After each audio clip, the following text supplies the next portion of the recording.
And then as far as your carbs and protein, a lot really comes down mostly to preference. I do recommend, for the most part, can someone gain muscle on a keto diet? Yes, without question. I think, again, it's suboptimal based on the evidence we have. So if you're looking to maximize muscle growth, some carbohydrate I think is beneficial. How much? Somewhere above 150 grams or so. But that again will somewhat vary. Welcome to Corporate Warrior, the podcast that brings you the best advice on how to improve your health, optimize performance, and maximize productivity. With your host, Lawrence Neal. This podcast is brought to you by HitUni.com. HitUni are a provider of amazing online courses for high-intensity training qualifications. HitUni comes highly recommended by the best in the field, including Body by Science author Dr. Doug McGuff, Discover Strength CEO Luke Carlson, and trainer Drew Bay. It was founded by my friend, author, and longtime personal trainer Simon Shawcross. Simon has 15 years experience training clients and has supervised over 15,000 high-intensity training workouts. Using knowledge from experts like Skylar Tanner, Dr. James Steele, and Dr. Ellington Darden, HitUni is a goldmine for learning everything to do with high-intensity training.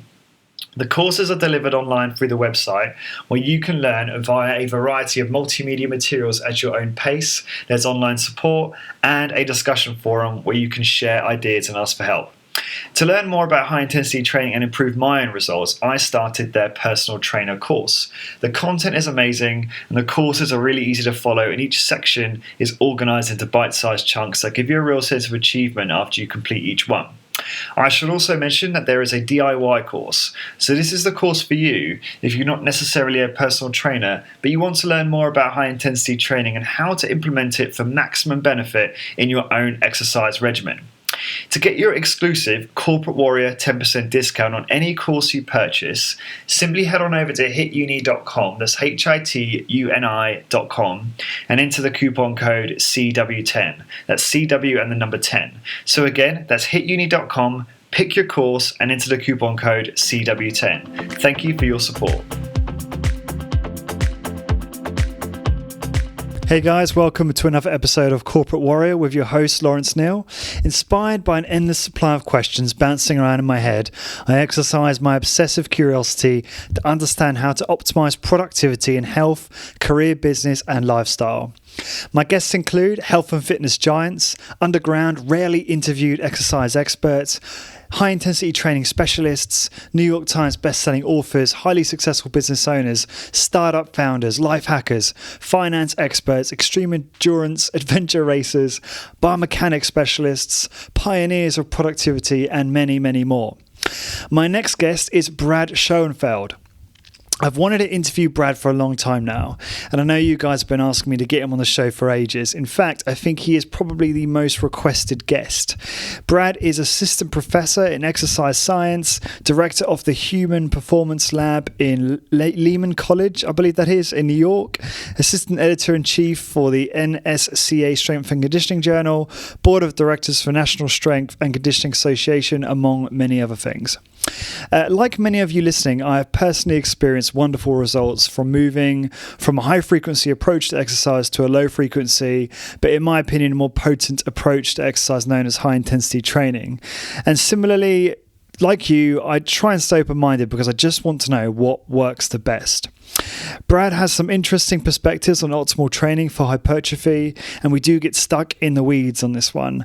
I didn't make it easy for him. I did challenge him on a number of things he'd said in previous interviews, solely because, like many of you, the discussion coming out of his exercise category seems to conflict with high-intensity training principles quite heavily, and I do my best to try and bridge the gap between the two groups in this episode.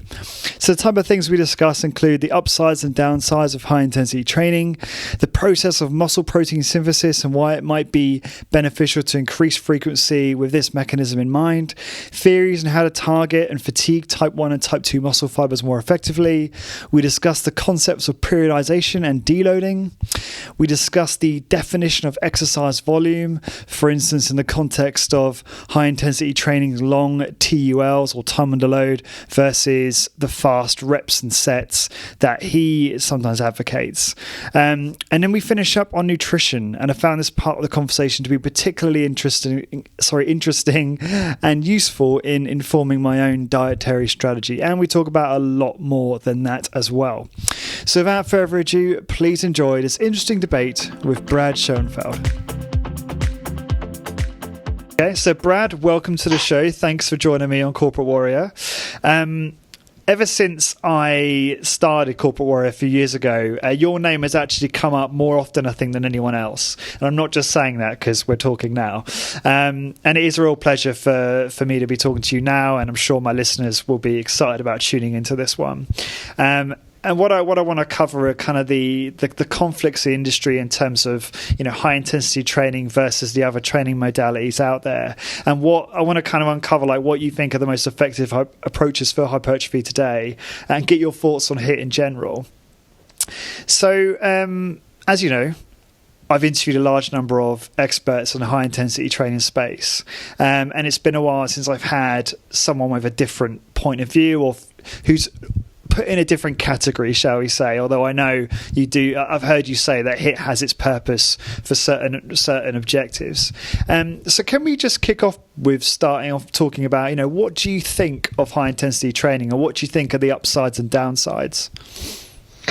So first, you'd have to define high-intensity training, because I think different people within that community have different visions as to what that actually means. But I'll just tackle it as very low-volume type of training. Usually it's one set to failure for each muscle group, but again, I've heard variations as to how different people in that community carry it out, so it's somewhat difficult to make a catch-all.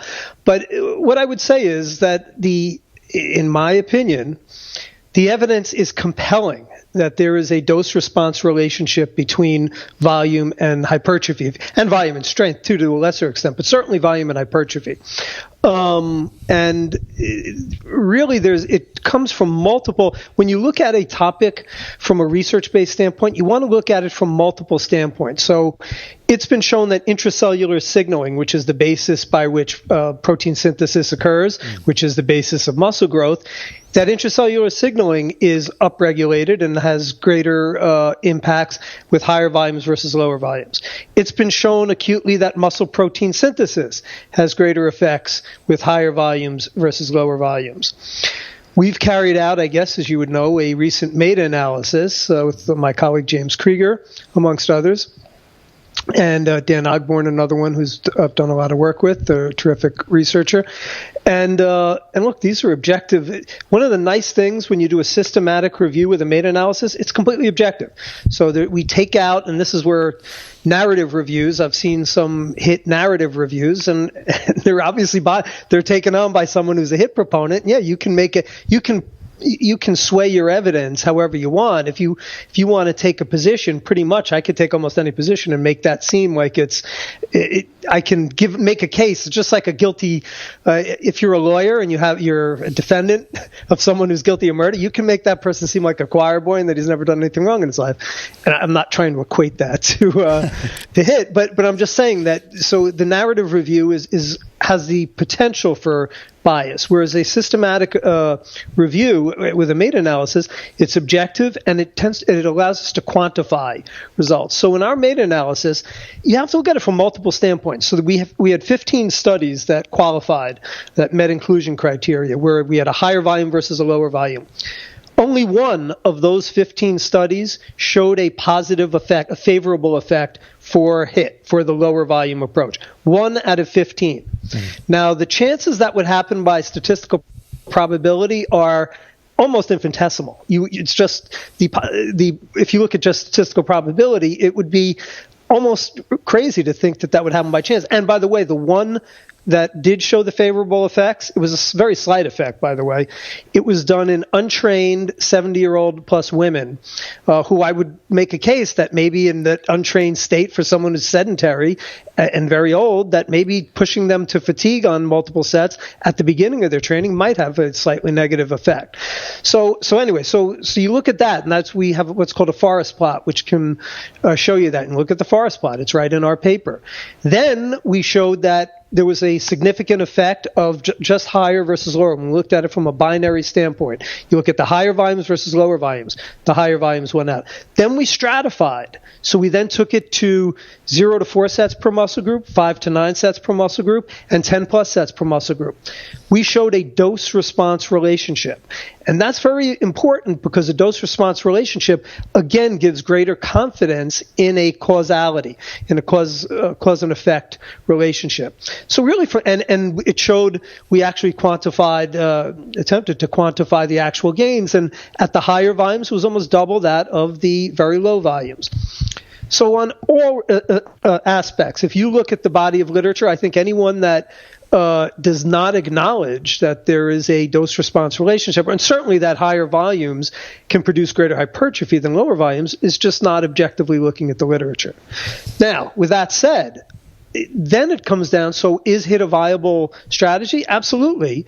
Number one, I've never said, and certainly would never say, that you can't get big with HIIT, that you can't get good muscularity, and it's not an effective way to train. It's just, if you're looking for maximal muscle growth, it's not the most effective way to train. And by the way, I don't think you'll ever find a bodybuilder that's doing HIIT. A high-level competitor, I know of none.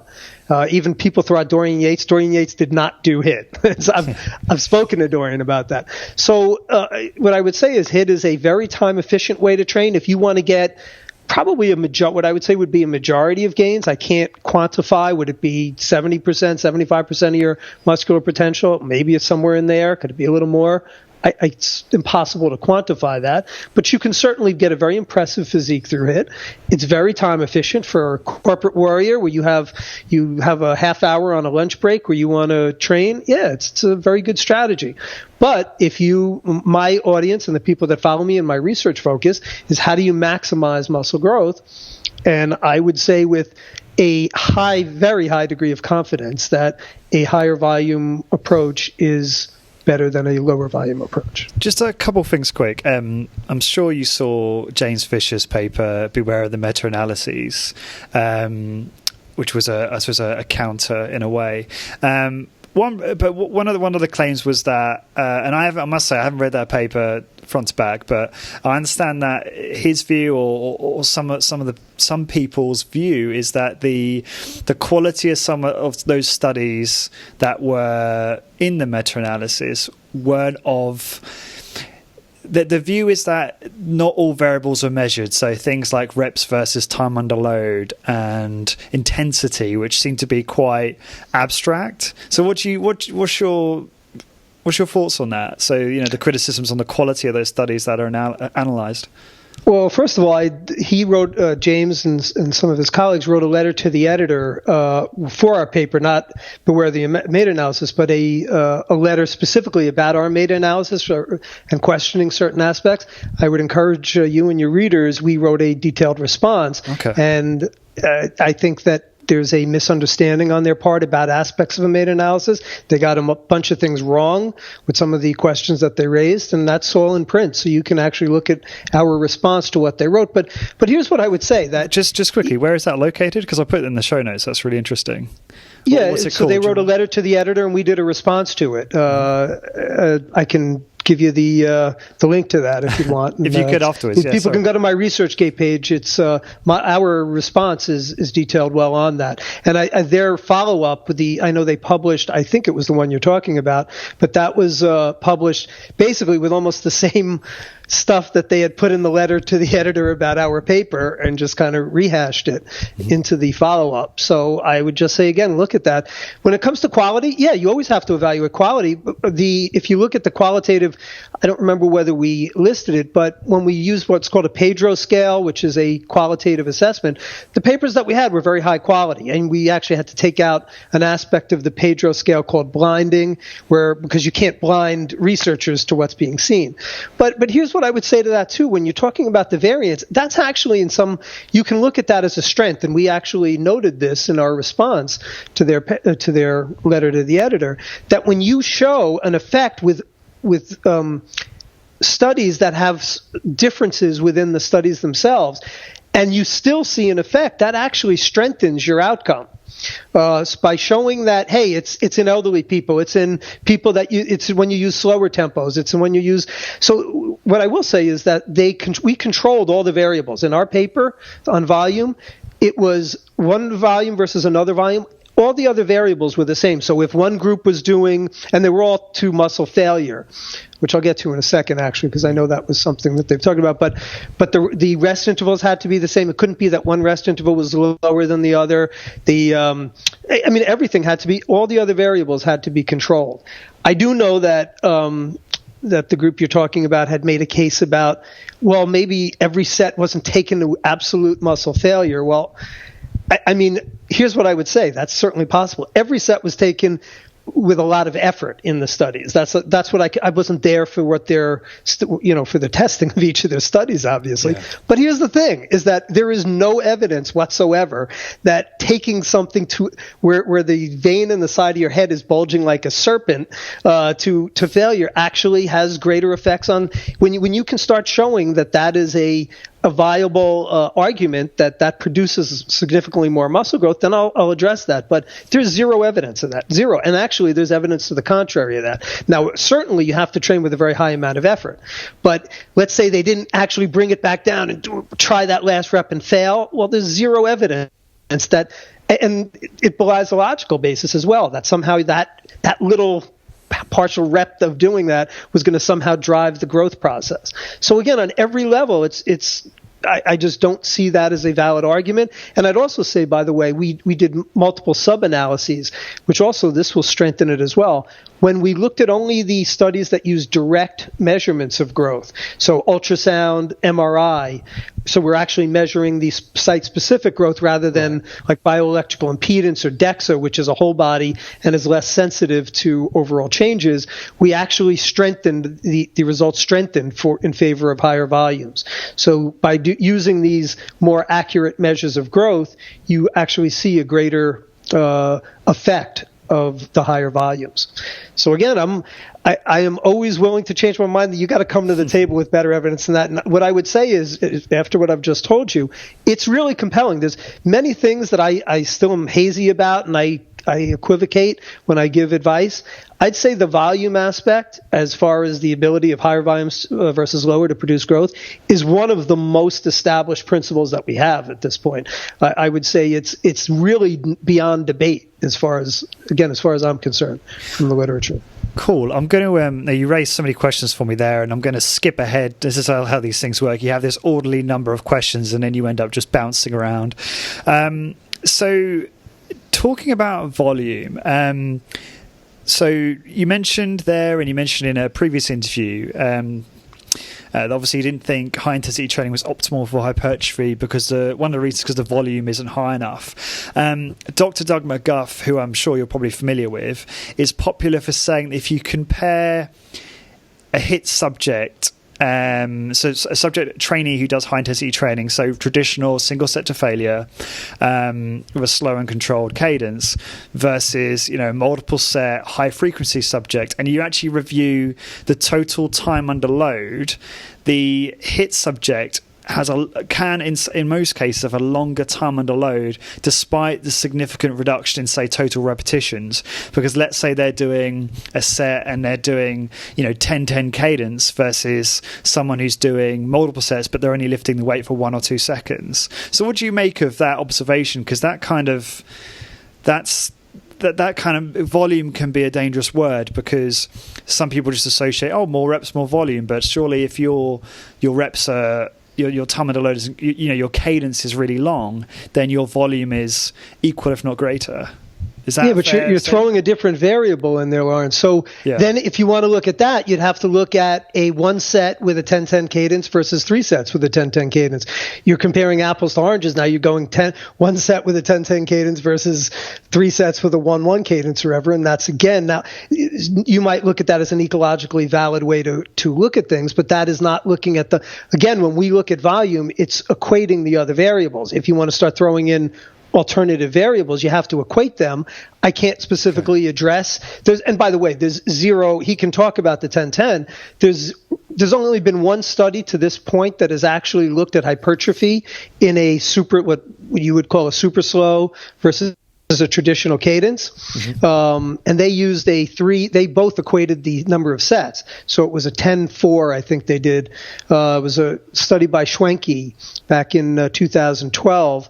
And they looked at a 10-4 cadence with 3 sets versus a 1-1 cadence with 3 sets. Obviously, the 10-4, you had to have lighter loads to get because they equated the repetitions, I think, at 8. Anyway, they did biopsies on the muscles, and there was a much greater benefit to the faster traditional type training versus the slower training. Why do you think that is? What's the mechanism or the why in that? So we do know that light load training is, and we can hopefully talk about this more, is highly effective in promoting growth. But I can only speculate on mechanisms. One of them might be that there are 2 factors in terms of recruitment, 2 primary that are talked about, which is the speed of the repetition, the velocity of the repetition, and the load, how heavy the load is. So you could hypothesize that because you're getting neither of those, you have to use a lower load and the speed is lower, that your recruitment is going to be less. That could be speculated. Now you could also, there is another speculation that as long as you take sets to muscle failure, that you will recruit all fibers. That's based though on a traditional tempo. So I've never seen it studied. I do know from EMG analysis that's been done, the EMG amplitudes are much less. I've seen a 5.5 versus a 1.1, and the 5.5 had much less EMG. It was significantly less and markedly less. So these are all questions. Mechanistically, I can't answer that, and I will also say that I don't think there's enough. One study is not something you base. If you're asking me about that topic, I'd say that that's something I'm open to changing my mind on. But based on certain on a logical basis, as I've mentioned to you, and the limited information we have, I certainly don't think it's more effective. I have no reason to think that it would be in no logical basis, and I would speculate, or at least my inkling is that it's less effective. Okay, cool.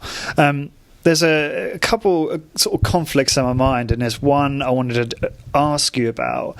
So you described in one study where you found that high reps were more effective, and you may have changed your mind by this point, but I'm pretty sure this was the finding you described, where you found that high reps were more effective at targeting type 1 muscle fibers than moderate or low reps. And you kind of made the assumption from that maybe using a mixture of rep ranges could be more effective at recruiting all the fiber types within a muscle, so the type 1, type 2, etc.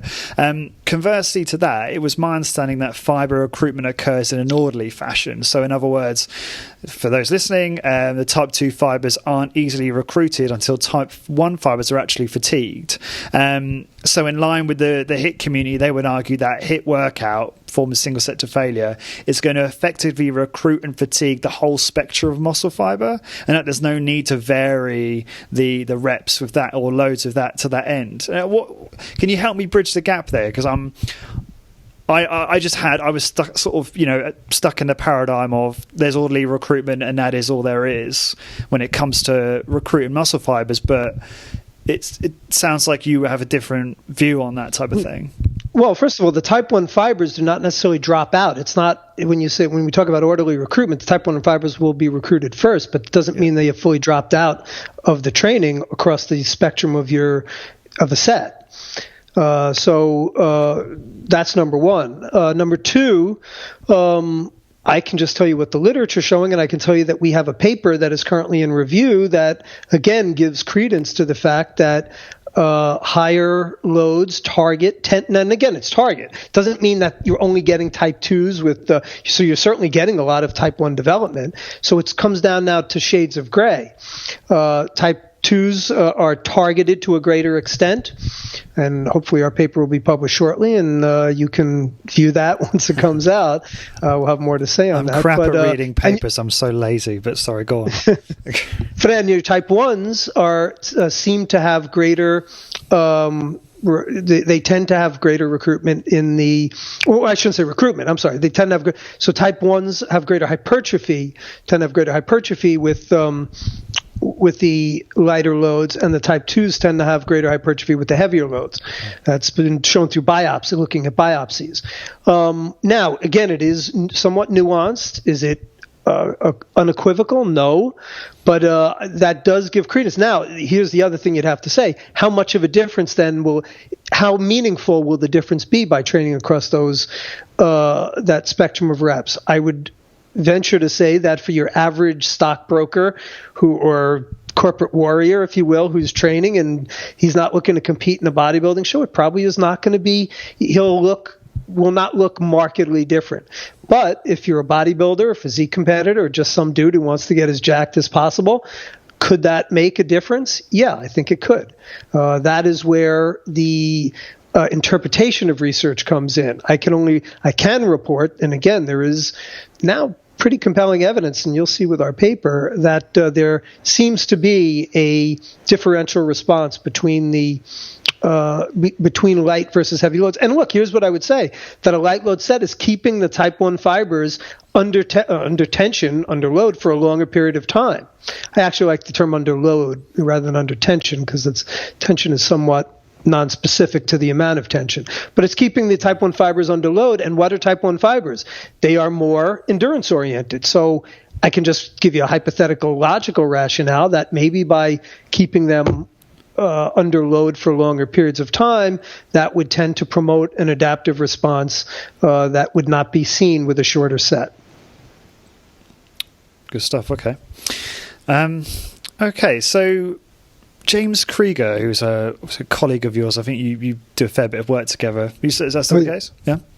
Yeah, James is one of my go-to guys, one of the best statisticians I know. And again, I do want to make a point that I gravitate towards people that are very open-minded. As I mentioned to you, I think when we were chatting before, I change my opinion quite frequently. I am always open to doing that. And that's, as an objective researcher, that's really what a scientist does. They look at, you take an objective approach, and I've changed my opinion multiple times on multiple topics related to exercise and nutrition.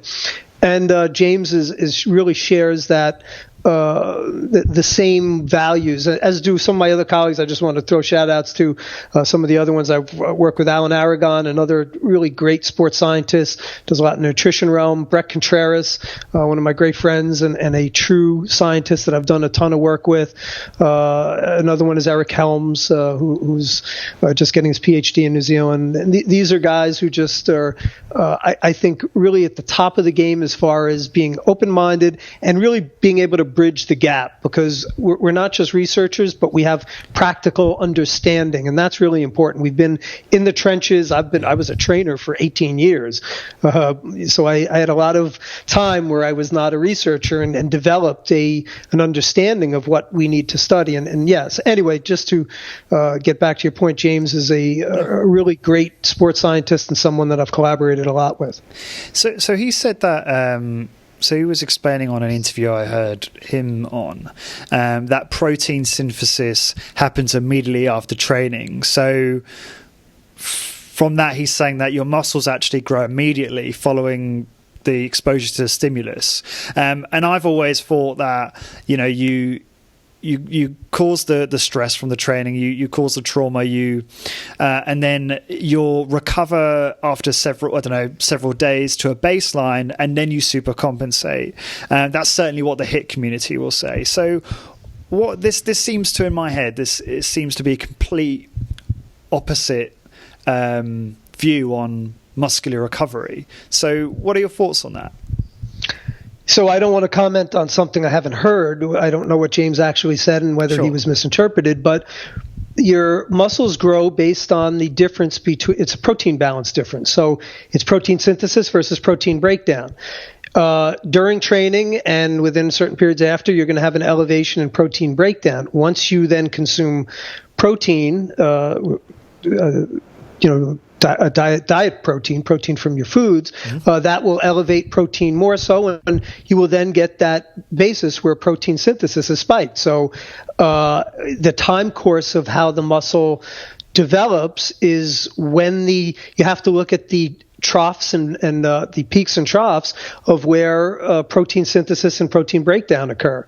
And that's going to be dependent on your food intake, on how you're eating, specifically protein intake, as well as the training stimulus. So yeah, you do start growing quickly after a workout, assuming that assuming you're not in an overtrained state. I can't. Got it. You're asking me to make a general leap when there are other factors that can enter in. But assuming that protein synthesis has exceeded the breakdown at that point, yeah, you're going to start to accrete more proteins than you're losing. Okay. On a similar vein, with protein synthesis occurring 48 hours sort of post-workout or for 48 hours, I think you mentioned on interview that greater frequency at times can, in any workout regime, can enhance this process of protein synthesis, and I assume that also means contribute to greater hypertrophy. Are you in a position where you understand the mechanism behind that, like why that greater frequency can enhance the process of protein synthesis for better results? Greater training frequency. Yes, that's correct. Yeah. Well, so the thought process is, so we've done a meta-analysis on frequency, which is another topic that I'm still open to changing my mind on, and either way. So what we seem to find through our meta-analysis was that training a muscle group twice a week is better than once a week, but we did not have enough evidence to show if more than twice a week would enhance those results. And there were people that are claiming train 6 days a week in the same muscle groups, and I'm not certainly ready to go there. But what I would say is that if you're looking at the time course, so let's say it's peaking at 48 hours. I mean, it's the time course is 48 hours. Well, you'd want to then get your protein synthesis back up so that you can start accreting more proteins, and that could point to 3 days a week of training, because then you're getting every 48 hours. But there's other things we have to consider as well. The person's training state, how mentally ready they are. If they're going to get a bad workout in, I'm not sure then that's going to compensate. What is the volume in the training session, and how long does that affect? So there's other factors. I think it's short-sighted just to look at the protein synthetic response and extrapolate then to what we're talking about. I would say that just on that basis, though, it does give at least a logical rationale towards really a minimum of twice a week for the most part of trying to get your protein, let's say it's 72 hours, getting that protein synthesis spike back up for the given muscle so that it can grow again. Okay. I believe you did a study, or you're in the midst of doing a study comparing 3 times a week full body training versus 4 times a week upper lower body split. And I think one of my listeners said you thought it would show a result in favor of higher frequency. Have you had the results from that yet? Or no, actually, we're just getting started. That's being carried out by colleagues of mine in Brazil. So I'm collaborating on that. I designed the study, and they're going to actually do the data collection there because I am swamped in my lab at this point. Just don't have the manpower. So I have good people that I collaborate with. It's a great group, and we're actually just starting data collection now. So probably we will not have results of that, I would anticipate, till later this year. Right. Okay. Right, I just wanted to ask you a few questions about periodization and deloading, which are a bit of alien concepts to me that I'm trying to understand better. So again, the previous interview you did, according to you, periodization, so the act of cycling, if I'm defining this correctly, the act of cycling exercise volume and intensity can enhance the supercompensatory response.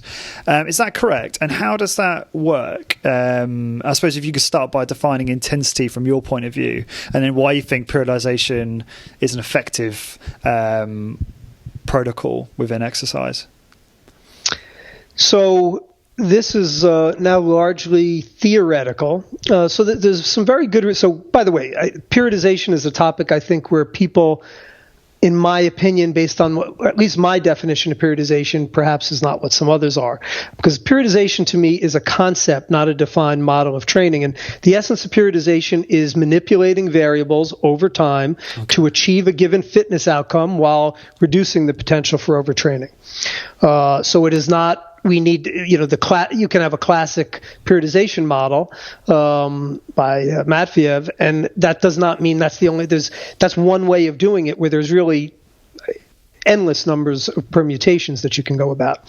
So there's really compelling evidence from a strength perspective that periodization has better. By manipulating variables over time, that it has a positive effect on strength. There really is very little hypertrophy research to date, and the research, in my opinion, is that's been carried out is really, I don't even know what to make of it. Like when you carry out a periodization plan on a untrained subject for 6 weeks, you're not going to, if anything, it should show a negative effect, because you don't want to manipulate. When someone is new, you want to keep things as constant as possible so that they get a learning effect. So, but when you get to more advanced levels, really where you start to see, and this now comes more theoretical and certainly anecdotal, from when you don't have the evidence, basically we then take a step down the hierarchy of evidence and start to look to logical rationale and authority. You appeal to authority to a greater extent because you want to use your expertise at that point to understand or try to gauge based upon what we know of training. So the goal, obviously, is to enhance your response without degrading into overtraining. I have a theory that certainly we talked about higher volumes has a greater impact on hypertrophy than lower volumes. Well, if you constantly train with a very high volume, we do know, certainly there's good evidence, that will lead to an overtrained state. It's not good to constantly train with very high volumes. However, we also know that the human body is very reactive, and that if you give the human body a short period of a very intense stress, whether it's high volume or other stresses, that it can adapt in the short term, as long as you don't exceed a certain point over time. So the theory behind that would be that, hey, you ramp up volume over time, where you do moderate volume, somewhat higher volume, and then very high volume for short periods, and that will then take them to an edge, and then you structure in these deloads so that they don't become overtrained. It's a intuitive process. If you're going to ask me to cite literature on it, there is really none. But an absence of evidence is an evidence of absence. So basically, this is theoretical and is based upon what I feel is a sound logical rationale. And here's the other thing I would say. I certainly can share that we've carried out studies. My dissertation study looked at a bodybuilding type routine versus a powerlifting routine. Well, the powerlifting routine was doing 7 sets of 3 reps for 8 weeks of squats, of a leg movement, squats, leg press, and leg extension, a back exercise, and a chest exercise. So 3 exercises per session, 7 sets. So they were doing 21 sets, which isn't really high volume. I mean, it's maybe for a HIIT person that's really high. It's really not a very high volumes from a bodybuilding standpoint. And even from a HIIT standpoint, they'll do 8 to 10 sets, so it's probably double.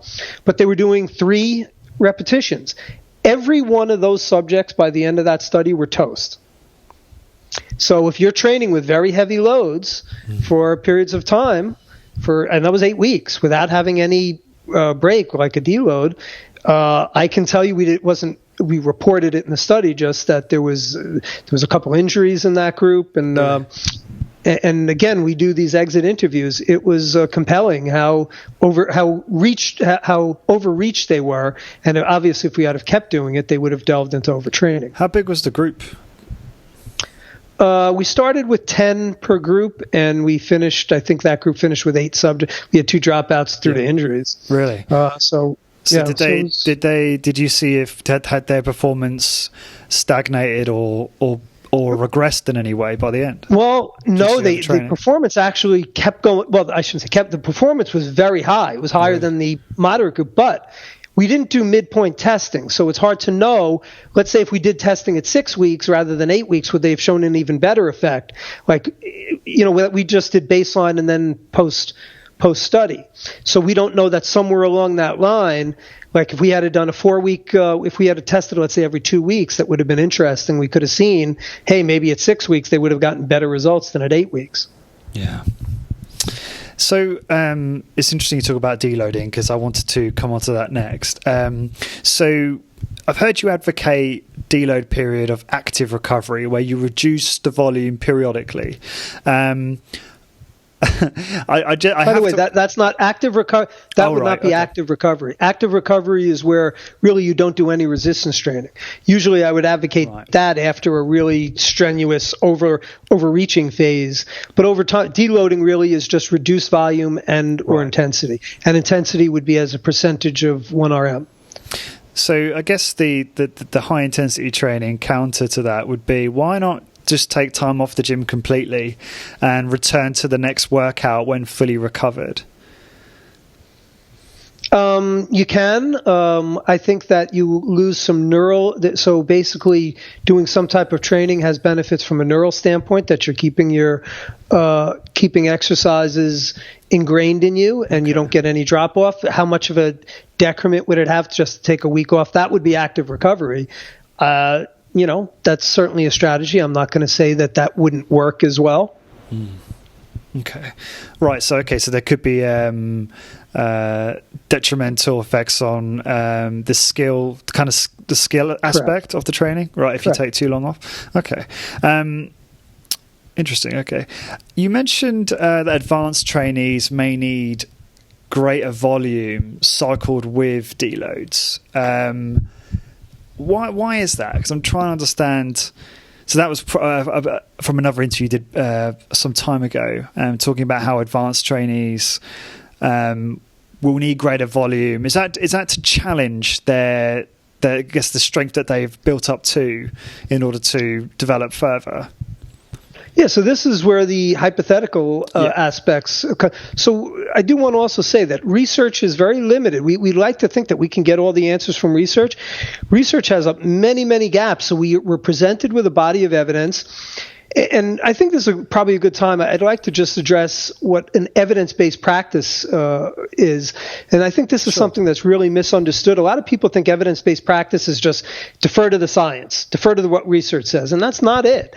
Because, as I said, in an applied science, research has huge gaps and requires extrapolation. So an evidence-based approach is looking at the body of research, knowing that inside out, basically understanding all the nuances, using your personal expertise, and then applying that to the individual, the generalizability to an individual. Ultimately, that becomes an N equals 1. When I do a study, the studies report the means. So you're going to get, hey, we showed 10% growth in this group and 12% in that group. Well, it doesn't show that one person got 0 growth and another person got 25% growth. So if I had have just does that mean that one person that got 0 wouldn't grow? No, maybe they just needed a different stimulus. Maybe they needed more volume. Maybe they needed less. So that's where these nuances come in, and that's where the really true good practitioner, the quality practitioner, uses the literature as a guideline and then takes that and uses his personal expertise and understands the individual and then tweaks it. So to your question then, why would advanced people need more? Well, I can equate this. I know this is, I think, a hit axiom sometimes, but if you want to get a suntan and you're very well tanned, which I am not, obviously, but if you're going out and you're very well tanned, do you go out and you just spend a minute in the sun, you're going to get more tan? No. Ultimately, when you start pushing your body, you need to keep challenging your body. The only reason that the body responds is because it wants to survive. It's thinking that there's a survival issue and it's going to get bigger, stronger, whatever it is, based on the survival mechanism. Well, if it is already pushed to a certain point, how are you going to get it past that point? Higher. That's where the speculation that, if you ramp up the volume, if the body thinks it has to do a higher volume of work, maybe it then needs to grow bigger and stronger to accomplish that work. At least that you're asking me for a logical rationale. I can't get inside the head of a body, but that would be the speculation that I can give. I can tell you that that is something certainly anecdotally. The body of literature is very there's a paucity of evidence in well-trained subjects on higher volumes. The evidence that we do have seems to show that greater volumes are necessary, but that is something that needs to be better documented, and something I can't say with a high degree of confidence. But again, it does have a good logical basis. I should caveat, or I was actually going to say this to you at the start, I should caveat all my questions with saying, subject to genetics, individual variation, because that is obviously a caveat for everything I'm asking. And I also, and by the way, Lawrence, I think another point to make, that is another complete contradiction to me with a one set to failure approach, because a one set to failure approach, now I know that some HIIT proponents might not, I mean, I'm not into the community that much to know the specifics, but I do know, I've heard some moderation with that. Mm-hmm. But one set to failure approach is saying that everyone responds the exact same way and that they will maximize with one set. And it belies logic to me, because we respond so differently. I've carried out, I now have well over 100 papers, peer-reviewed papers that I've published. And if I show you I can't, because I'd have to kill you, because they're sworn to secrecy. But if I showed you I could show you the coded responses. You'd see this graph where you'd get some people, it's a standard bell curve. You get a lot of people clustered in the middle, but even the people clustered in the middle had different responses. And then you get people up here and people up here, down here. And to say that everyone is responding the same is just silly. Yeah, fair point. The other thing I think as well is you're still looking for the answers to the... So I'm asking you questions, looking for answers, and you're like, I'm trying to find the answers too for a lot of this stuff, and completely I get that. And I suppose I'm more interested in your thoughts than some sort of actual absolute truth or answer, because there's very little of that in this field, and I appreciate that. I wanted to ask you, so an interview you talk, and I know this is kind of quite well known, that once you build up a certain amount of muscle and strength, if you then take a week or two off, your body's you're not going to lose that. It's not going to begin to diminish. Obviously, again, varies between individuals, but it's not going to start to lose muscle mass after a week or two. I wondered if you did have that break after exercising and you also had a significant reduction in caloric intake, would that then be different? Could you then see a muscle loss pretty quickly, if that was the case? That's a real good question. And you're asking me to hypothesize, and I would certainly say that. Now, when you say you'd have to then define how big is the caloric reduction, protein is really even more important component. So even without a caloric reduction, if you just reduce your protein intake very low, that certainly would. And if you can have the magnitude of that effect really would come into play. But certainly there could be a very large effect. And by the way, when you say there's no negative effects, it would really depend upon what you're doing. If you're on bed rest for a week, you would see major reductions in muscle mass. If you put someone in bed rest for a week, you will lose a lot of muscle. Really? Yeah. Okay. And cool. You start to lose bone too, and that just 1 week of bed rest is extremely catabolic. Right. Okay. Good stuff. Okay. I'm really conscious that I've hardly even got into some of these questions, and we've already been talking for about 50 minutes. Okay. So, talking about training to failure. Let's talk about this rift quickly between what is, I would say, the HIIT camp, and for want of a better label, the high volume, high frequency camp, right? And you do have some people that sit in the middle who, claim to be objective in that sense, but why is there this huge divide?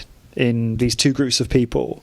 What do you think? I'm sure you've had lots of conversations with people in both camps, and what do you think that is? Why do you think we've created this huge divide and these silly arguments? You're asking me a psychological question, and I'm not a good psychologist. So what I would say is that I think there is a dogma that people do, and I don't want to cast too wide a net here, because there's certainly, I know people who are in the HIIT community that are very open to other ideas as well. But I do think that certain types of exercise or systems of exercise will get almost a religious cultish following.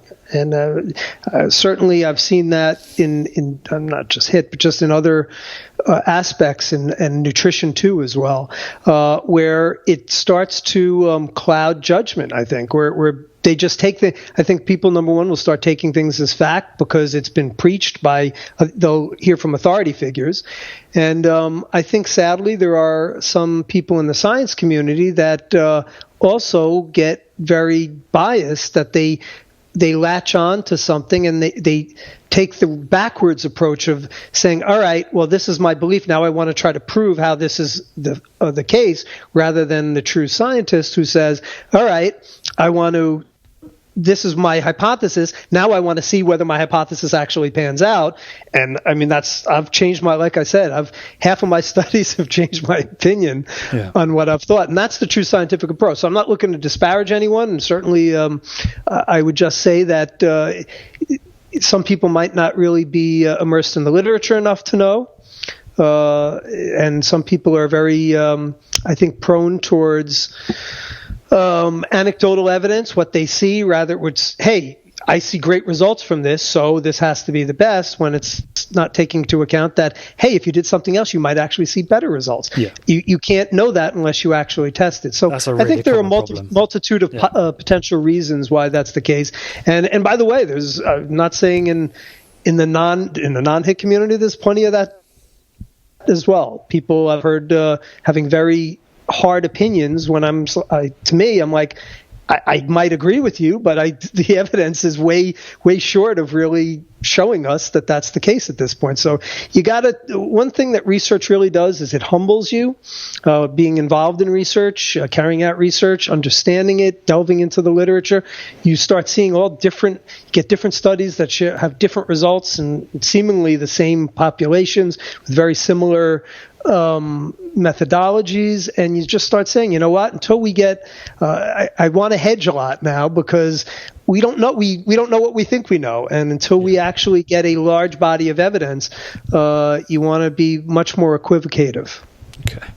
I'm bouncing around again, but in terms of training to failure again, so this is a question from a listener. Obviously, you've mentioned that too much training, too much training to failure, so intense training is a bad thing. How much, in your experience, is too much? How do you quantify that with your clients? Again, I know it varies, but how do you tell, in one of your clients when, they're overtrained? Is it just based on performance? Is it how they feel? Like, what do you use to measure that in your experience? Yeah, well, first of all, don't forget that it might not be just the failure, but there's an interaction between failure and volume and intensity. So there's the intensity of load. Sure. So how heavy are the loads you're lifting? So it becomes, that's where, again, the art of training, we have the science of training and the art of training. The science is not going to tell you that. So I can give you certain opinions. I use a repetitions to failure scale. My colleague Eric Helms has coined it the RIR, repetitions in reserve. So you'll say, all right, this set I'm going to take 2 reps short of failures. That'll be an RT, repetitions to failure of 2, or an RIR of 2. Next I'm going to take 1 rep short of failure. Then I'll go to failure. I vary that. I tend not to failure. I use much more conservatively.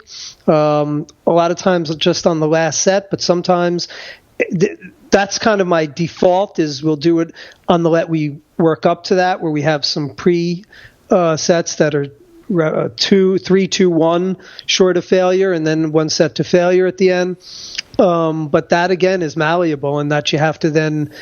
To me, it's always you're always evaluating. You're always trying to understand how someone's feeling. There's an intuitive aspect. So I look at basically a communicative standpoint. So if it's myself, I'm communicating with myself. I'm kind of gauging, hey, do I really want to push this one, or am I not feeling it today? That's where I think the intuitive approach does come into play to some extent.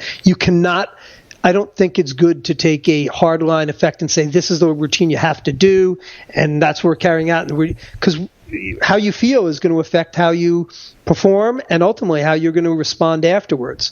So I think those are the difficult questions to answer, because there really is no cookie cutter answer I can give you. Sure. Apparently, you often state that there are no bad exercises, just bad performance.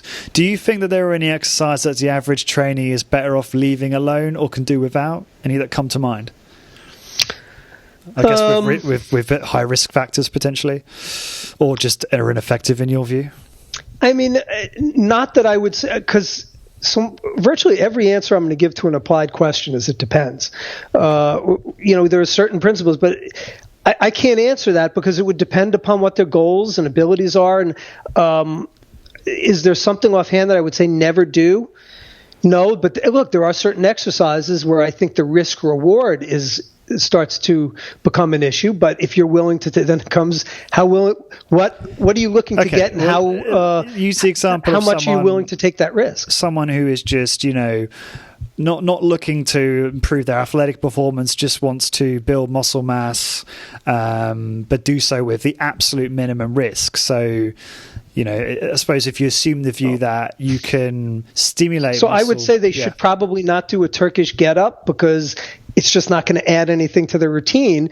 And, could that have issues with people? Is there a risk? Yeah. So I think that probably would be a poor risk reward for that person. They're not getting what they want. The Turkish get-up can be a good exercise depending upon your goals, but that would be something that I wouldn't recommend to a person that's looking just to build muscle and get stronger.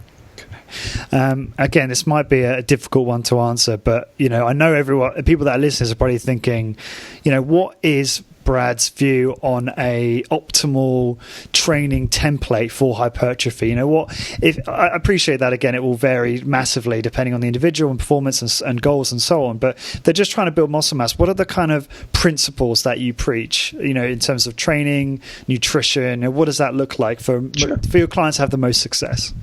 Now, you now have to qualify. You're talking beginner, intermediate, advanced? I'd say intermediate. I think most people listening to this have trained for a while, but they're always keen to understand, how can they improve hypertrophy and increase that, and increase their amount of muscle mass. So if you're just looking for a basic mass building program, and so you're now saying, just to qualify, you're not looking someone who wants to maximize, who's looking like to be bodybuilding quality or to maximize their muscle. You're someone who just wants to get really good results. No, I would say maximize, but naturally, so without any performance enhancing drugs or anything like that. Well, so then it's going to somewhat. All right. So I have several approaches, but one of them can be a daily undulating periodized approach, where you're doing a lighter day, a heavier day, a lighter day, a moderate day, and a heavier day. Okay. So let's say Monday, Wednesday, Friday. Then you can start to modify that into a upper lower type of split, where you do, let's say, moderate Monday, high reps Monday, Tuesday, take Wednesday off, moderate reps Thursday, Friday, take Saturday, Sunday off, then do your low reps. And then I like to then put in every few months a peaking phase, where I talked before about train 5 to 6 days a week, where you really go hard for a month with a lot more volume. And that's where you look for your super compensatory response. You're looking for this, what I call functional overreaching. Basically, I like to liken it to going to the edge of a cliff without going over the cliff. So you want to take them, as I mentioned before, the body can respond very well to short periods, intense periods of training. It's it devolves when you start taking them too long. And that's where the interplay comes in. Could it be 3 weeks? Could it be 2 weeks sometimes? Yeah. But somewhere in that realm, and then take an active recovery phase where you take a week off or so, and then you start back again. So that's kind of the gist of it, but that it's varying. The volume ultimately will vary over time. You could do it in a somewhat linear or a modified linear approach where you have a strength type phase, an endurance phase, and then finish with a hypertrophy phase that finishes with a functional overreaching. I outlined that in my Max Muscle Plan book, and that's really for competitors. I've used that very effectively with a lot of pro and high-level amateur bodybuilders. So these are, again, the strategies involve varying volume over time, varying your repetition schemes over time, so you're working in your higher and lower reps to some extent, and thus, and at least utilizing, when we talked about failure, having some type of failure scheme so that you're, as I mentioned, so that you're pushing the body but not over pushing it with training to failure too often. Okay. I appreciate it's coming up to the hour. Have you got a hard stop, or have you got time for a few more questions, sure. Brad? Yep. Cool. Okay. Because Sure. I have to ask you a few more of these, especially those ones I emailed you. So what, alongside that, what are your... I must confess, I have no idea where your head is at in terms of nutrition. So what do you tend to follow, advise a model in terms of like, X grams of protein per pound of body weight or X number of calories for muscle gains? What do you advocate on that side? So the two basic things that are most important are your total energy intake, your calories, and your protein, depending upon what your goals are. So number one, protein is the constant. There's really a lot of really good evidence that somewhere between 1.6 to 2.0 grams per kilogram helps to maximize muscle growth. That's really your upper level is around 2 grams per kilogram. So if you're, for our American listeners, which I'm 1 gram per pound or so, roughly in that range. Can you take more? Yeah, unless you have certain kidney issues. So there's really no evidence that I've seen, and that anyone I know who I trust is aware of, that will have detrimental effects. And there can be beneficial effects for those who are looking to lose weight, because higher protein tends to reduce hunger, improve satiety. So anyway, you're going to keep your protein high, but that's kind of an ambiguous word. So around 1 gram per pound, 2.2 grams per kilogram. Then your calories need to be varied based upon your goals. If you're looking to lose weight, you need to have a caloric deficit. If you want to gain muscle, you want to have some type of caloric surplus.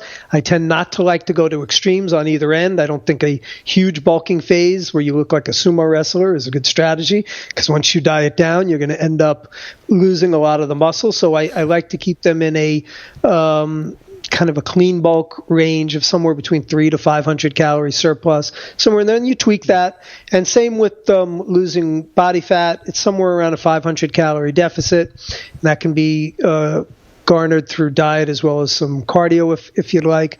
And then as far as your carbs and protein, a lot really comes down mostly to preference. I do recommend, for the most part, can someone gain muscle on a keto diet? Yes, without question. I think, again, it's suboptimal based on the evidence we have. So if you're looking to maximize muscle growth, some carbohydrate I think is beneficial. How much? Somewhere above 150 grams or so. So but that again will somewhat vary. But 150 grams per day, 200 grams per day would be kind of that lower realm for maximum. You want to keep your glycogen levels filled to maximize your training response. And it's been shown that when you're very low in glycogen, you're going to tend not to perform as well. But then beyond that, it's personal preference. I don't necessarily think a lot of carbs are necessarily good or bad. You can have them if you like. Then it comes down to, because ultimately adherence is the most important thing with nutrition. So we want to make sure someone's adhering. If you give them a diet that they're not going to stick with, it's not going to make any sense. So that's kind of that to me is the long and short of it. And then it gets more nuanced when it comes to the individual, because you need then to look at that person and make decisions based upon their preferences and other factors. Sure. Just so I understand, when you say a surplus, are you saying a surplus from basal metabolic rate, or how do you figure out what that maintenance amount is? Yeah, so it's from their maintenance calorie. It's the surplus from, basically you're looking at all expenditures versus all, so we're looking at how much calories you're going to intake above your expenditures. So that's going to include your NEAT, which is non-exercise activity thermogenesis, your diet induced thermogenesis, which is the amount of calories expended from the eating process, your basal metabolic rate, any other exercise you do outside of NEAT. Those are all factors that go into determining what your maintenance calories are. So maintenance would be that if you kept your calories at a certain point, they would meet exactly what your expenditures are, and you wouldn't gain or lose. Right. That's really interesting. That second one you mentioned, is that if I understood that right, is that the digestive process? Is that thermogenics? Does that burn calories? Diet-induced thermogenesis. That's it. Yeah. That's I forgot the technical one. So is that significant? Can that be? I guess it varies depending on consumption, but have you seen that to be, quite significant with people in terms of that being a sort of calorie burning factor? Your diet-induced thermogenesis? Yeah, that's right, yeah. Yeah, well, you burn off, so it depends on the macronutrient profile that you're having. So protein burns off 25 to 30% of the calories that you consume. So if you're having a very high protein diet, you're going to be burning off more of those calories. Your general mixed meal is factored in to be somewhere around 10%, but that's assuming you're 55% carbs. That's more of your American Dietetic Association diet. So yeah, it can be somewhat substantial depending upon how much you're eating. And what supplements do you recommend, if any, as a sort of a adjunct for to what? the diet? Oh, okay. So again, for maximizing muscle gain and minimizing fat gain during a protocol or regime. So when you say recommend, there are some that I advocate as potentially beneficial. I think that's a subtle, but I think an important distinction, because I don't think necessarily everyone needs to take supplements. I would say that the top of the food chain would be creatine monohydrate. There's just been, the body of evidence on that is really overwhelming. Now, there are people who don't respond. So for the non-responders, I would not recommend they take it. Yeah, everyone seems to agree on that one. Sorry to interrupt you. Yeah, if you eat a lot of meat. So that's one. Beta-alanine is another one that I think has some potential benefits of allowing you to train harder. It has buffering capacity. It increases your buffering capacity. It does have some tingling side effects that most people experience. Those are the two primary muscle building supplements. Caffeine is another one that I think is very beneficial from a performance standpoint, which can drive muscle growth. And outside of that, things like fish oil, but then it depends upon how much fish you're eating. Fatty fish. Some people need multivitamins. Can they affect muscle building? Yeah, if you're deficient in certain vitamins, you're not going to have, your body is not going to be carrying out metabolism properly. But that's only, again, deficient if you're deficient. And that's really whether I'd recommend them would be dependent on the person. What about you? Like, what does just a daily snapshot of your dietary intake look like on just a normal average day for you? I'm assuming you're still very conscious of these types of things during your while you're training. My diet is very, for the most part, very stable and unwavering until I go out and to restaurants or I travel. But my typical day would be I have almost very similar to what's a bodybuilding type diet. So I have an egg white omelet in the morning with vegetables. I have a vegetable egg white omelet. I put salsa on it. I have oatmeal with cut fruit in that. I have a very large cup of coffee. For generally post-workout, I'll end up having a large, big Fage yogurt, Greek yogurt with fruit and scoop of protein. I'll then have a lot of times a protein bar at some point just because I'm on the go and not able to get another meal in. Then I'll have another snack, which usually is like nuts and fruit or something. What's your go-to protein bar brand or? Well, I'm a big Dymatize. Full disclosure, I'm on the advisory board, scientific advisory board for Dymatize Nutrition, but I'm only on it because I love their products. So I wouldn't be affiliated if I didn't. Anyway, and to finish up, so I have at night, I'll have usually like a potato and vegetables and some type of protein source, usually fish. I have fish probably 5 days a week, sometimes 7. But really? I'd say, I never eat, I'll eat some chicken sometimes. and some red meat occasionally, but I'll have a lot of fish and a lot of fatty fish, salmon, trout, swordfish, tuna.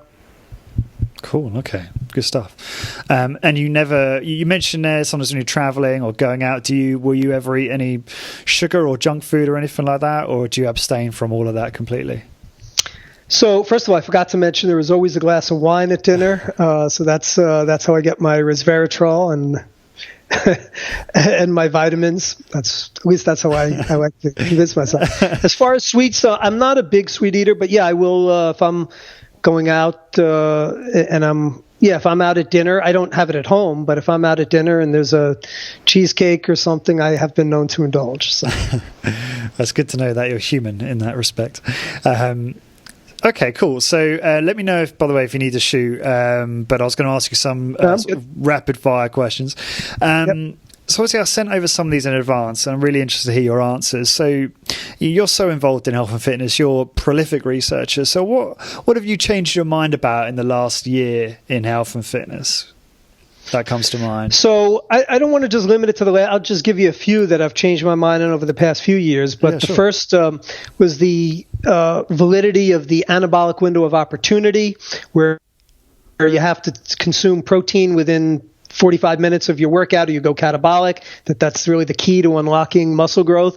And really the research does not support that. And really our window now, I think the evidence is really becoming clear that it's more of a barn door and that you have several hours, if not more, around your workout to consume protein. And by the way, my book, Max Muscle Plan, that was written in 2010, and I was a big champion of, next time I have to rewrite my book, that will be a changed part of my book.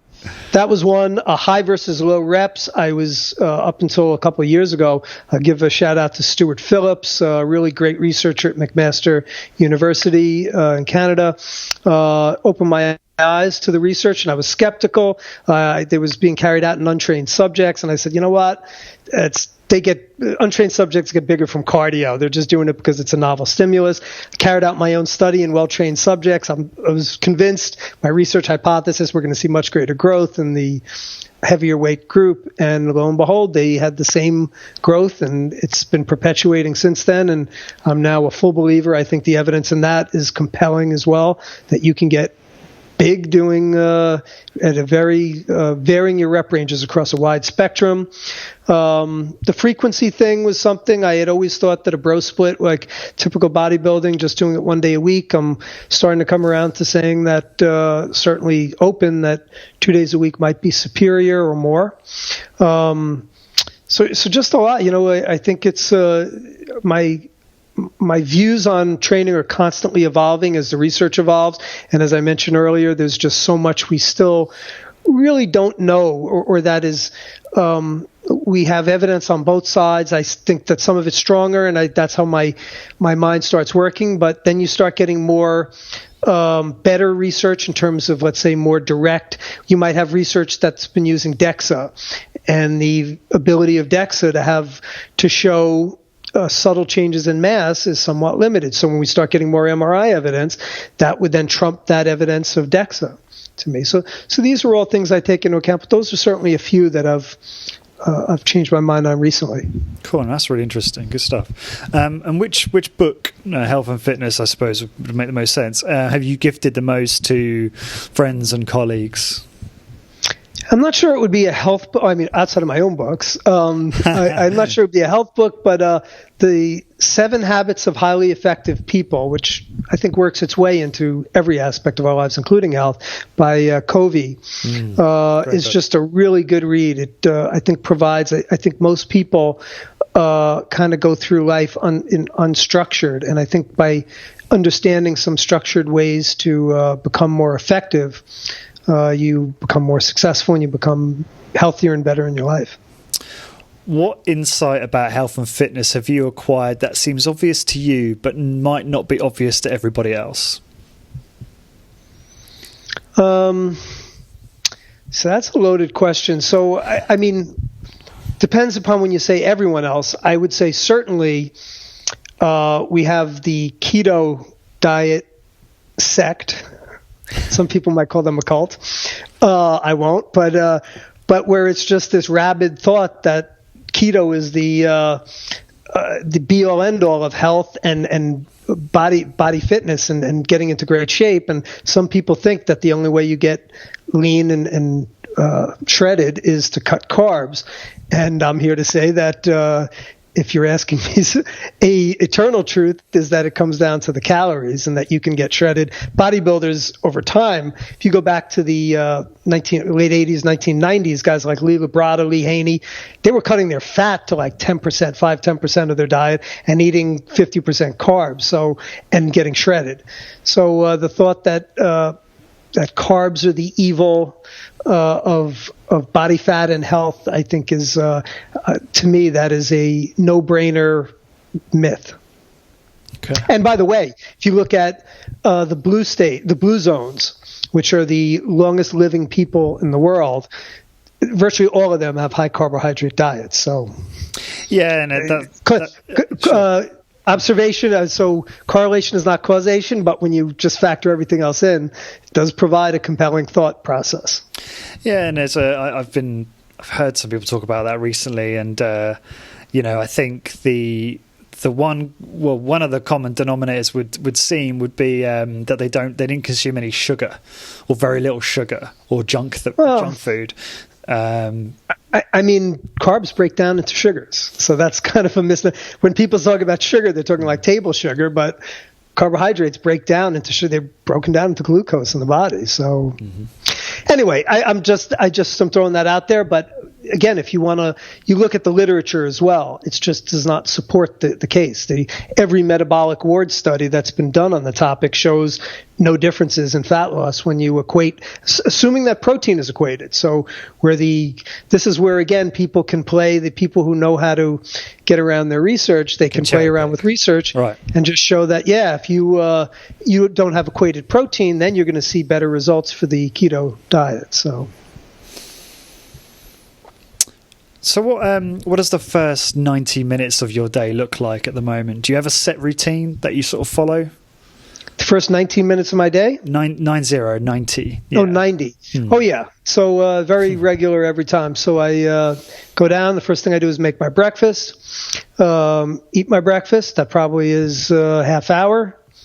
Then I come up and the next probably a couple hours, probably the first, I don't know what it would be then, 150 minutes, is just doing work at my computer. I'm answering emails. I'm getting to some research usually. I find myself most productive early in the morning, and I try to get all the what I do is I prioritize my important things for early in the day, because things start happening during the day with me as I start going through. I'm at school where I'm teaching and other things happen. And ultimately, I don't want to, if it's important, I want to get it out of the way. So really everything I need to do is written down. I take notes. I have a list that I work off of, and I go from there. Cool. So you do your MIT first thing, your most important task. Is that is correct. Yeah. And I stole that from a podcast called Extreme Productivity by a guy called Kevin Cruz, which I've started listening to. And for anyone who's, obviously my podcast is about productivity, for part of it anyway, but anyone who really wants to learn about how to be more productive, I do advise listening to that, because I've been binge listening to it, and very, very interesting and very useful. Good stuff. All right. So Brad, what is the best way for people to find out more about you? How do they get in touch? All of that stuff. Yeah, so I have a website called lookgreatnaked.com. It is not Look Good Naked, it is lookgreatnaked.com. And they could also get to it by bradschoenfeld.com, by my name, and there's a couple other ways, workout911.com. But anyway, I have an active blog. I'm on social media. I'm all over social media, particularly Facebook, Instagram, and Twitter. You're not on the Snapchat. I tend to like Facebook the best, because I can Twitter, to me, trying to make a sense out of 150 characters is difficult, because as you can probably tell, I'm quite loquacious, and that gets, I think, that transcends into my writing as well. Right. But I think we can discuss things better on Facebook than we can. Instagram I use as teaching tools, but my Facebook is mostly teaching. I try to educate through studies and have discourse, so it's educational, and also I look to to engage, so that I'm always learning. I learn from my students, I learn from colleagues, I learn from people on the internet, and that's, I think, one of the best things about the internet. It fosters a better learning ability and the ability to learn quickly, to get information out quickly, and to digest it and to discuss it. If you could make one ask or request for those listening, what would that be? One what request? One ask or request. So I guess if you wanted to leave the listeners with something they could do to positively impact their health or fitness or life, what would your last piece of advice be, if anything? Always be skeptical, but always be open. That to me is, I think it's a mantra that I live by. So just because someone in authority says it doesn't mean you should accept it just because I'm saying it. I mean, I'm giving you, obviously, when someone has achieved a certain level, and educational as well as professional, you should be giving them credence. But there's people that have said stuff that are in very high levels of position that I would highly question some of the things that they say. So always be skeptical of it, but always be open to changing your mind, as I've talked about before. That's the other thing, is people tend to get very hardened into certain ways of thinking. And I think that is a real flaw in people. I've not that I haven't been guilty of it, but I've certainly done a lot to change. When I was younger, I was certainly fit into that category. Oh, same. And over time, I've developed a much more open mindset, and there's nothing wrong with admitting you're wrong. As a matter of fact, the only sin is not admitting you're wrong when you are wrong. So.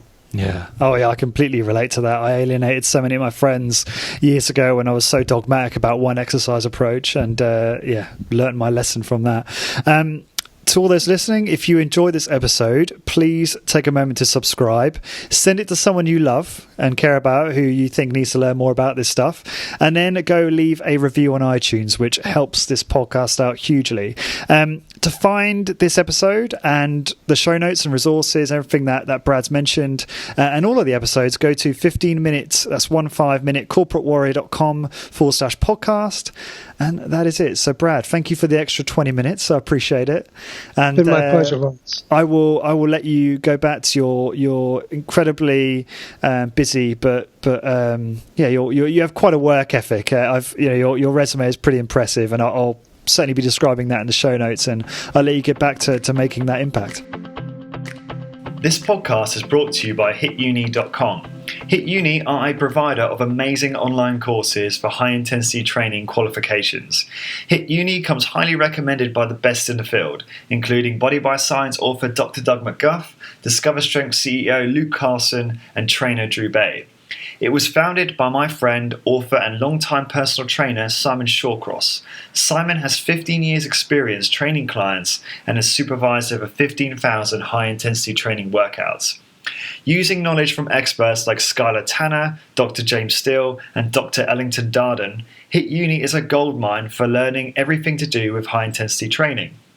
The courses are delivered online through the website, where you can learn via a variety of multimedia materials at your own pace. There's online support and a discussion forum where you can share ideas and ask for help. To learn more about high-intensity training and improve my own results, I started their personal trainer course. The content is amazing, and the courses are really easy to follow, and each section is organized into bite-sized chunks that give you a real sense of achievement after you complete each one. I should also mention that there is a DIY course. So this is the course for you if you're not necessarily a personal trainer, but you want to learn more about high-intensity training and how to implement it for maximum benefit in your own exercise regimen. To get your exclusive Corporate Warrior 10% discount on any course you purchase, simply head on over to hituni.com, that's hituni.com, and enter the coupon code CW10. That's CW and the number 10. So again, that's hituni.com, pick your course, and enter the coupon code CW10. Thank you for your support.